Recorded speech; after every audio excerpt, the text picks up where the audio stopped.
Berarti kalau misalnya masih ada yang pakai dolar gimana Pak? Laporin saya, langsung hadir dia. Ya, oke, kita beresin. Tapi secara peraturan harusnya rupiah, dan ini kan Indonesia, rupiah. Alat transaksi yang ada dolar di lapian rupiah, adalah rupiah memang. Jadi kalau ada dolar, silakan kasih tahu kami akan tindak. Geger. Selama puluhan tahun kita dikadalin sistem finansial global. Bayangkan, kita yang punya emas, kita yang punya nikel, tapi kenapa Washington yang nentuin isi dapur kita? Setiap kali Wall Street batuk, rakyat kecil di pasar tradisional yang kena flu berdarah.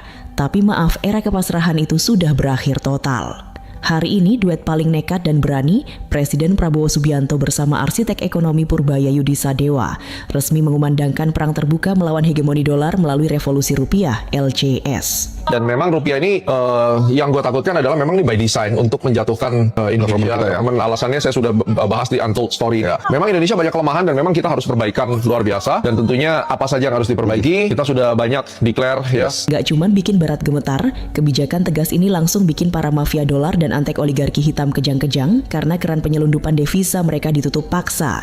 Lebih sadis lagi, gak ada kompromi buat koruptor. Purbaya kunci mati aliran dana haram dan Prabowo perintahkan miskinkan mereka sampai nggak sisa 1 sen pun. Apakah Indonesia bakal beneran jadi macan Asia yang mandiri atau dihancurkan konspirasi global? Bongkar fakta lengkapnya di video premium ini. Jangan cuma jadi penonton sejarah, tulis pendapat pedasmu di kolom komentar. Apakah kamu siap dukung rupiah hancurkan dolar? Sukai video ini, bagikan ke seluruh rakyat Indonesia, dan klik subscribe biar nggak ketinggalan bongkar fakta berikutnya. Makanya teman-teman aneh, Indonesia itu eksportir sumber daya alam, dibayarnya pakai dolar. Tapi kok rupiah kita melemah terus. Ternyata dolarnya nggak masuk ke Indonesia guys. Dolarnya itu yang menikmati Singapura. So lu nggak usah kaget ketika pemerintah Indonesia untuk pertama kalinya sepanjang sejarah berani melawan praktek under invoicing, berani melawan oligarki Singapura. Apa yang terjadi? Saham-saham sumber daya alam di Singapura anjlok. Loh kok bisa ya? Kebijakannya di Indonesia. Kok yang jatuh malah saham-saham sumber daya alam yang ada di Singapura? Runtuhnya dominasi dolar, Prabowo Purbaya memulai revolusi rupiah. Mari kita bedah permainan global ini dengan logika yang paling sederhana, logika yang biasa digunakan oleh ibu-ibu di pasar tradisional ketika menghitung pengeluaran bulanan mereka.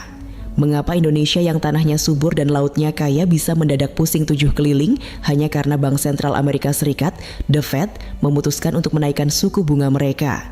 Jawabannya adalah karena kita terjebak dalam sistem hegemoni dolar. Selama ini jika pengusaha kita ingin menjual batu bara ke Cina atau membeli mesin dari Jepang, transaksi itu tidak menggunakan rupiah, tidak juga menggunakan yuan atau yen. Transaksi itu harus dikonversi terlebih dahulu ke dalam dolar Amerika.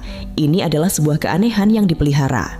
Bayangkan Anda membeli bakso di sebelah rumah Anda, tetapi penjual bakso meminta Anda membayar menggunakan mata uang negara tetangga yang rumahnya berjarak 10 km dari sana.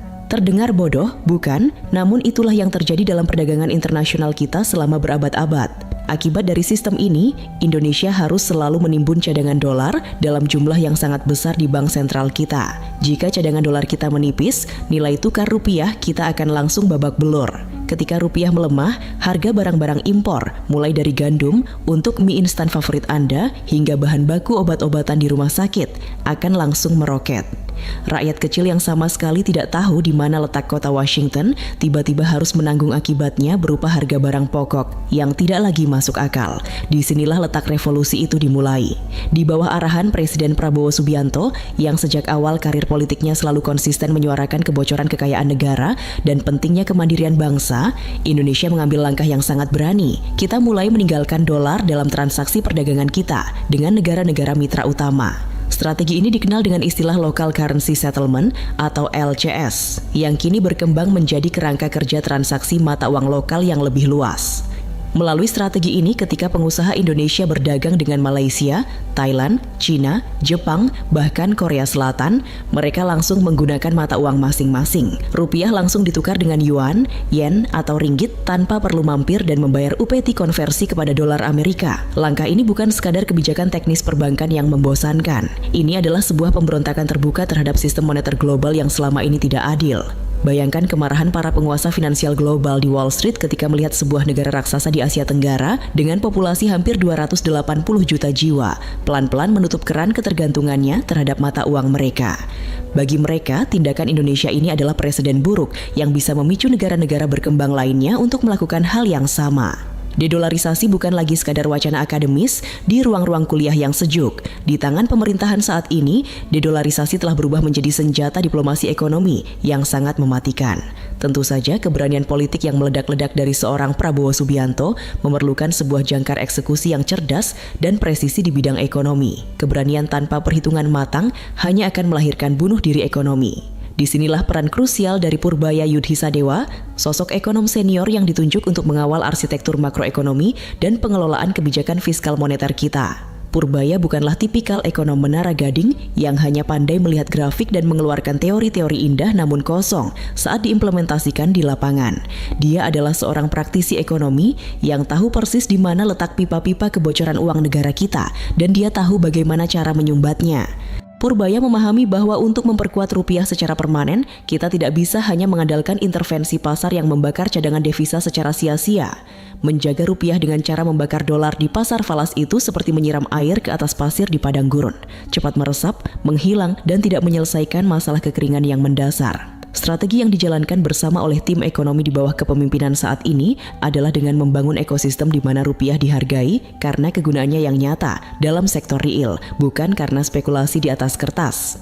Dengan memperluas jaringan penggunaan mata uang lokal di kancah internasional, Indonesia secara perlahan namun pasti sedang merubuhkan fondasi dominasi dolar yang selama ini mencekik leher perekonomian domestik kita. Mari kita gunakan analogi sederhana agar seluruh rakyat dari Sabang sampai Merauke paham mengapa langkah ini sangat revolusioner. Jika selama ini kita berbelanja di toko milik tetangga sendiri, tetapi selalu diwajibkan menggunakan voucher yang diterbitkan oleh mall terbesar di pusat kota, maka sekarang Prabowo dan Purbaya mengatakan, cukup, voucher itu tidak berlaku lagi di sini. Kami akan membayar menggunakan uang kami sendiri yang sah. Dampaknya sangat instan dan luar biasa. Ketika ketergantungan kita terhadap dolar menurun, maka permintaan terhadap dolar di dalam negeri juga akan merosot. Berdasarkan hukum ekonomi yang paling dasar, ketika permintaan terhadap suatu barang turun, maka harga barang tersebut akan melemah. Dalam konteks ini, ketika dolar tidak lagi diburu secara gila-gilaan oleh para importir kita, maka nilai tukar rupiah akan memiliki ruang bernapas yang jauh lebih lega. Rupiah kita menjadi lebih stabil, lebih tangguh, dan tidak mudah diombang-ambingkan oleh sentimen politik luar negeri yang tidak ada hubungannya dengan hajat hidup orang banyak di Indonesia. Revolusi rupiah ini adalah bentuk nasionalisme modern yang paling nyata. Nasionalisme hari ini bukan lagi sekadar meneriakkan yel-yel merdeka di lapangan terbuka atau memasang bendera di depan rumah setiap bulan Agustus. Nasionalisme sejati di abad ke-21 adalah ketika sebuah bangsa mampu menegakkan mata uangnya sendiri di atas tanah airnya sendiri dan memaksa negara lain untuk menghormati mata uang tersebut dalam setiap transaksi dagang. Apa yang dilakukan oleh duet Prabowo dan Purbaya adalah menancapkan tiang pancang kemandirian itu. Mereka sedang membuktikan kepada dunia bahwa Indonesia bukan lagi negara jajahan ekonomi yang bisa didikte lewat layar monitor bursa saham di New York. Kita adalah bangsa yang berdaulat, yang memiliki hak penuh untuk menentukan dengan mata uang apa kekayaan alam kita harus dihargai. Duet paling berani Prabowo dan Purbaya menantang sistem lama. Sejarah ekonomi Indonesia telah berulang kali mencatat sebuah tragedi yang polanya selalu sama. Rencana-rencana pembangunan yang disusun dengan sangat jenius oleh para teknokrat handal pada akhirnya harus berakhir mengenaskan di tempat sampah sejarah atau menjadi tumpukan dokumen berdebu di laci birokrasi. Mengapa hal itu bisa terjadi? Jawabannya sangat sederhana, karena rencana-rencana hebat itu tidak pernah didukung oleh modal politik yang kuat dan keberanian eksekusi yang tak kenal takut. Di masa lalu, kita sering melihat menteri ekonomi yang sangat pintar, lulusan universitas terbaik di dunia, namun mendadak gemetar dan ciut nyalinya ketika harus berhadapan dengan tekanan partai politik, lobi-lobi pengusaha hitam, atau ancaman boikot dari lembaga keuangan internasional. Kebijakan ekonomi kita seringkali bersifat setengah hati, penuh kompromi, dan selalu berusaha mencari aman agar tidak menyinggung pihak-pihak mapan yang sudah telanjur nyaman mengeruk keuntungan dari sistem yang korup. Namun lanskap itu kini telah berubah secara drastis. Kombinasi antara Presiden Prabowo Subianto dan Purbaya Yudhisadewa melahirkan sebuah fenomena baru yang belum pernah kita lihat dalam beberapa dekade terakhir. Sebuah perpaduan sempurna antara political will yang absolut dengan kapasitas eksekusi teknokratis yang brilian. Prabowo adalah tipe pemimpin yang sudah selesai dengan dirinya sendiri. Beliau tidak memiliki beban masa lalu finansial yang membuatnya tersandera oleh kepentingan oligarki tertentu. Keberanian politiknya bukan sekadar kosmetik untuk pencitraan di media sosial, melainkan karakter dasar yang dibentuk dari gemblengan militer puluhan tahun dan kecintaan yang mendalam pada kedaulatan tanah air. Ketika Prabowo mengatakan A, maka seluruh instrumen kekuasaan negara akan bergerak searah tanpa ada yang berani membelot di tengah jalan. Di sisi lain, Purbaya Yudhisadewa tampil sebagai sosok eksekutor yang tidak kalah berani di wilayah kebijakan ekonomi. Purbaya memahami betul bahwa penyakit akut yang selama ini menghambat kemajuan Indonesia bukanlah kekurangan orang pintar, melainkan mentalitas birokrasi yang lamban, penakut, dan selalu berlindung di balik jargon sesuai prosedur. Padahal prosedur tersebut sengaja dibuat berbelit-belit untuk membuka celah pungutan liar. Di bawah kepemimpinan mereka, gaya kerja birokrasi ekonomi dirombak total. Tidak ada lagi tempat bagi para pejabat yang bermental asal bapak senang, yang setiap kali rapat hanya membawa laporan-laporan fiktif yang digandakan agar terlihat bekerja. Kita semua tentu sudah sangat kenyang, bahkan cenderung mual, melihat budaya politik lama yang penuh dengan wacana tanpa eksekusi. Rapat koordinasi diadakan dari satu hotel mewah ke hotel mewah lainnya, menghabiskan anggaran negara miliaran rupiah, namun hasil akhirnya hanya melahirkan selembar kertas rekomendasi yang tidak pernah mengubah nasib petani di sawah atau buruh di pabrik. Duet Prabowo Purbaya ini menghancurkan tradisi kuno yang tidak produktif tersebut. Sindiran-sindiran tajam seringkali dilontarkan secara terbuka kepada para pejabat yang masih hobi menumpuk wacana. Gaya kepemimpinan saat ini mengutamakan hasil akhir yang konkret di lapangan. Apakah kebijakan ini menurunkan inflasi? Apakah kebijakan ini berhasil menstabilkan harga tangki bensin rakyat? Apakah kebijakan ini berhasil menghentikan pelarian modal ke luar negeri? Jika jawabannya tidak, maka kebijakan tersebut langsung dicoret dan pejabat yang bertanggung jawab harus bersiap-siap kehilangan kursinya. Mari kita lihat bagaimana duet ini menantang kemapanan sistem lama dalam pengelolaan fiskal kita. Selama bertahun-tahun, Indonesia selalu mengambil posisi defensif dan cenderung ketakutan setiap kali menghadapi ketidakpastian global. Kita selalu diajarkan untuk bersikap pasrah dan menerima apapun syarat yang diajukan oleh pasar internasional demi mendapatkan predikat ramah investasi. Namun, Purbaya di bawah arahan Prabowo membalikkan logika bertekuk lutut tersebut. Mereka menunjukkan bahwa Indonesia adalah pasar yang terlalu besar untuk diabaikan, dan kita memiliki posisi tawar yang sangat kuat jika kita tahu cara memainkannya. Kita tidak lagi mengemis agar investor datang dengan cara mengorbankan kepentingan nasional kita. Sebaliknya, kita menetapkan aturan main baru. Siapapun yang ingin menikmati gurihnya kue ekonomi Indonesia harus tunduk pada aturan kedaulatan kita, termasuk dalam hal penggunaan mata uang dan hilirisasi industri di dalam negeri. Tentu saja langkah berani ini memicu guncangan hebat di kalangan internal birokrasi yang sudah terlanjur nyaman dengan sistem lama yang serba longgar. Para pejabat yang biasanya bisa bermain mata dengan para importir atau spekulan mata uang kini mendapati ruang gerak mereka terkunci rapat. Sistem monitoring ekonomi yang dibangun kini jauh lebih ketat, transparan, dan berbasis pada data real yang tidak bisa dimanipulasi. Duet ini membuktikan bahwa ketika sebuah negara dipimpin oleh orang yang memiliki ketegasan tanpa kompromi dan sektor ekonominya dikelola oleh seorang arsitek yang cerdas dan berintegritas, maka mitos tentang Indonesia tidak bisa berubah runtuh dengan sendirinya. Kita sedang menyaksikan runtuhnya tembok-tembok birokrasi kolonial yang selama ini memenjarakan potensi besar bangsa ini. Mafia dolar versus kedaulatan rupiah, siapa yang terancam? Sekarang mari kita masuk ke bagian yang paling sensitif.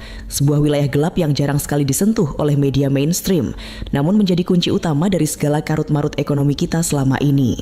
Ketika Indonesia secara resmi dan agresif mengumandangkan perang terhadap ketergantungan dolar dan mulai memperkuat kedaulatan rupiah, siapakah pihak yang paling pertama meradang?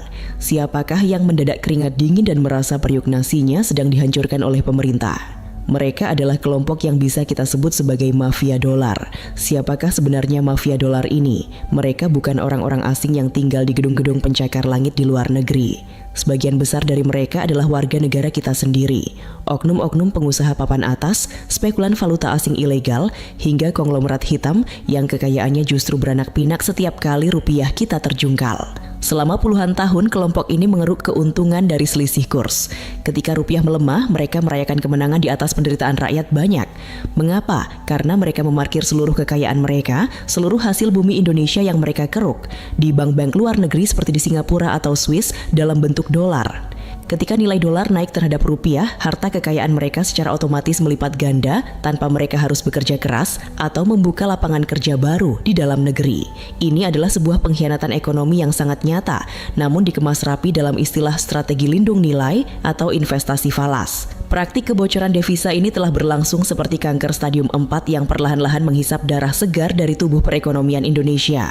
Bayangkan, batu bara kita dikeruk dari tanah Kalimantan, nikel kita digali dari bumi Sulawesi, minyak kelapa sawit kita dipanen dari tanah Sumatera. Semua itu adalah kekayaan alam yang menurut konstitusi kita harus dikuasai oleh negara dan digunakan sebesar-besarnya untuk kemakmuran rakyat. Namun kenyataannya ketika komoditas itu dijual ke luar negeri, uang dolarnya tidak pernah mampir ke dalam sistem perbankan nasional kita. Uang itu mengalir langsung dari pembeli luar negeri ke rekening-rekening rahasia milik para mafia ini di luar negeri. Indonesia hanya mendapatkan tanah yang rusak, lingkungan yang tercemar, dan sisa-sisa remah ekonomi yang tidak seberapa. Disinilah investigasi dan ketegasan pemerintahan Prabowo Purbaya mulai membuat para mafia ini kelabakan. Pemerintah tidak lagi sekadar mengimbau atau memohon agar para eksportir itu membawa pulang dolar mereka ke dalam negeri. Di bawah kepemimpinan yang tegas, pemerintah mulai menerapkan aturan yang memaksa. Devisa hasil ekspor (DHE) wajib diparkir di dalam sistem perbankan domestik dalam jangka waktu tertentu. Dan yang paling membuat para mafia ini histeris adalah program dedolarisasi yang gencar dilakukan. Ketika perdagangan internasional kita dialihkan menggunakan mata uang lokal (LCS), maka ruang bagi para spekulan untuk memainkan harga dolar di pasar domestik menjadi sangat sempit. Mereka tidak bisa lagi dengan mudah memicu kepanikan pasar dengan cara memborong dolar secara masif untuk menjatuhkan nilai rupiah, karena kebutuhan real terhadap dolar memang sengaja dikurangi oleh pemerintah. Mari kita gunakan sindiran yang jujur untuk menggambarkan kelakuan para mafia ini. Mereka ini adalah tipe manusia yang jika melihat bendera merah putih berkibar, mereka akan hormat dengan khidmat. Tetapi di dalam dompet dan isi kepala mereka, satu-satunya bendera yang mereka sembah adalah gambar Benjamin Franklin yang tertera di selembar uang $100. Mereka lebih suka melihat anak-anak bangsa menganggur dan harga-harga barang kebutuhan pokok melambung tinggi, asalkan angka di rekening luar negeri mereka yang bermata uang asing terus bertambah digitnya. Mereka telah lama menikmati fasilitas kenyamanan ini, menjadi parasit di tubuh Ibu Pertiwi, sambil tertawa meremehkan setiap kali pemerintah daerah mengeluhkan kekurangan anggaran untuk membangun sekolah atau jembatan yang rusak. Namun kini, tawa mereka mulai hambar. Melalui serangkaian kebijakan makroprudensial yang diterapkan secara dingin oleh Purbaya Yudhisadewa dan dikawal oleh otoritas hukum yang mendapatkan dukungan politik penuh dari Presiden Prabowo, celah-celah penyelundupan devisa ini mulai ditutup satu persatu. Pengawasan terhadap lalu lintas modal asing kini tidak lagi menggunakan mata telanjang atau laporan manual yang mudah disuap, melainkan menggunakan sistem pelacakan digital yang mampu mendeteksi setiap sen transaksi yang keluar masuk dari wilayah hukum Indonesia. Para spekulan falas yang biasanya meraup untung ratusan miliar dalam semalam dengan cara memanipulasi sentimen pasar, kini mendapati diri mereka berhadapan dengan tembok hukum yang sangat tebal dan tidak bisa dinegosiasikan. Ini adalah perang terbuka antara kedaulatan finansial rakyat melawan keserakahan segelintir elit, dan untuk pertama kalinya dalam sejarah modern Indonesia, negara memilih untuk berdiri kokoh di pihak rakyat jelata. Miskinkan koruptor, kuatkan rupiah, kita tidak bisa berbicara tentang kedaulatan ekonomi atau kekuatan mata uang tanpa menyentuh akar dari segala pembusukan yang terjadi di negeri ini. Korupsi. Hubungan antara korupsi dan pelemahan rupiah itu laksana garis lurus yang tidak terbantahkan. Setiap kali seorang pejabat korup menerima suap, setiap kali seorang kepala daerah mengorupsi dana bansos, atau setiap kali seorang direktur BUMN menggelembungkan nilai proyek infrastruktur, mereka tidak hanya mencuri uang negara. Secara tidak langsung mereka sedang melakukan sabotase terhadap nilai tukar mata uang kita sendiri. Bagaimana logikanya? Korupsi menghancurkan efisiensi ekonomi secara masif. Ketika biaya pembangunan sebuah jalan tol melonjak 2 kali lipat dari harga wajar akibat korupsi, maka ekonomi kita menjadi tidak kompetitif. Produk-produk yang dihasilkan oleh industri dalam negeri menjadi mahal karena harus menanggung beban biaya logistik yang tinggi akibat infrastruktur yang korup. Ketika barang kita mahal, produk kita tidak laku di pasar internasional, ekspor kita menurun, dan akibatnya pasokan mata uang asing kita menipis yang berujung pada melemahnya nilai rupiah. Lebih dari itu, uang hasil korupsi jarang sekali disimpan dalam bentuk rupiah di bank-bank lokal karena terlalu mudah dilacak oleh penegak hukum. Para koruptor ini sama seperti halnya mafia dolar akan langsung menukarkan uang jarahan mereka ke dalam bentuk valuta asing atau menyembunyikannya dalam bentuk aset mewah di luar negeri.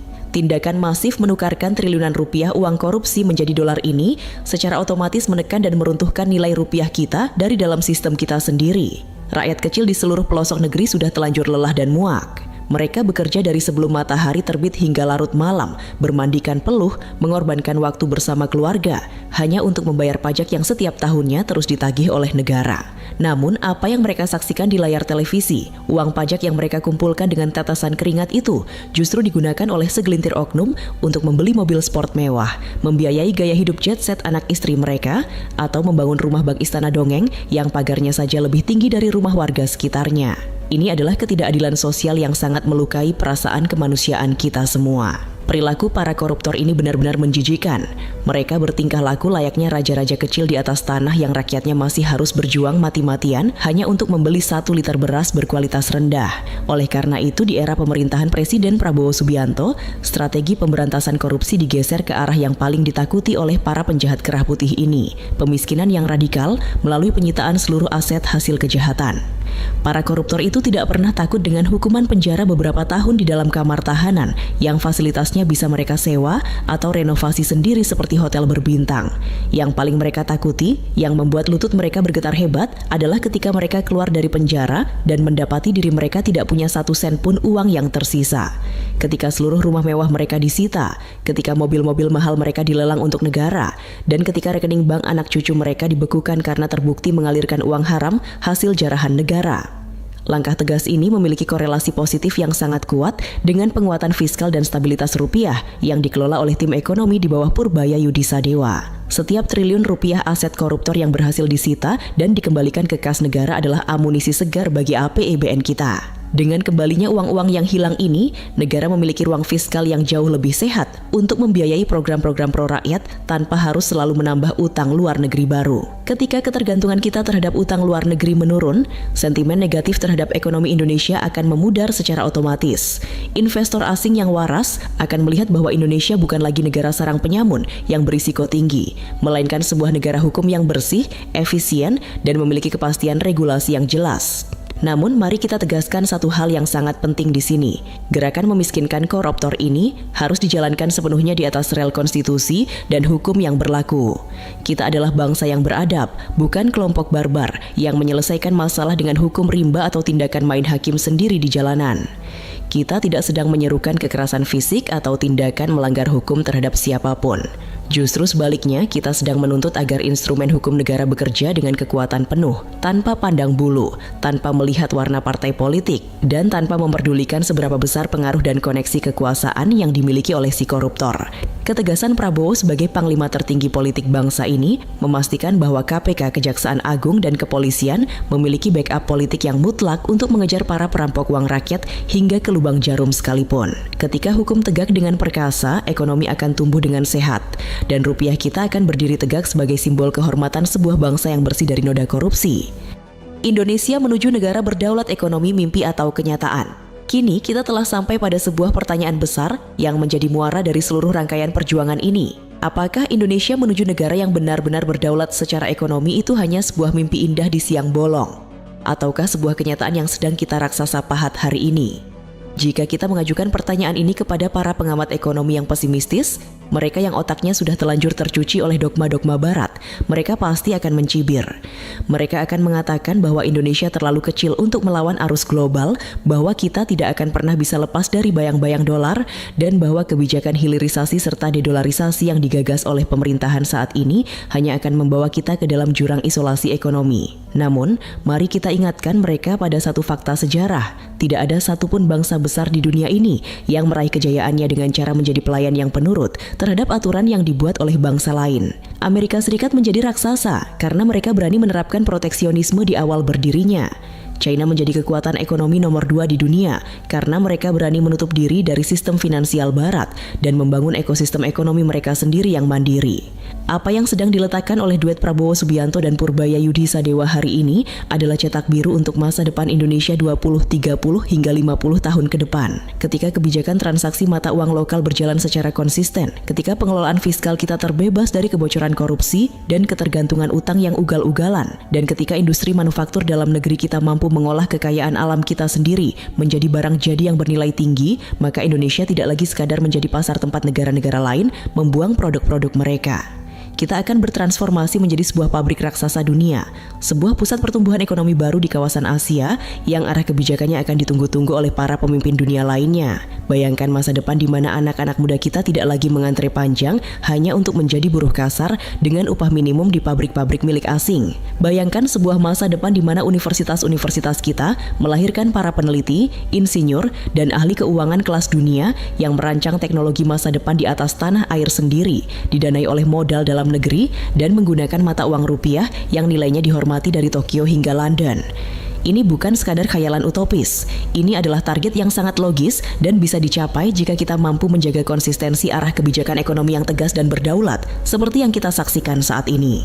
Perjuangan menuju kedaulatan ekonomi ini memang bukanlah sebuah jalan tol yang mulus dan bebas hambatan. Ini adalah sebuah pendakian yang terjal, penuh dengan badai tekanan internasional, ancaman sanksi dagang dari negara-negara barat, hingga sabotase dari dalam negeri oleh para mafia dan antek-antek asing yang tidak ingin melihat Indonesia bangkit menjadi macan Asia yang sesungguhnya.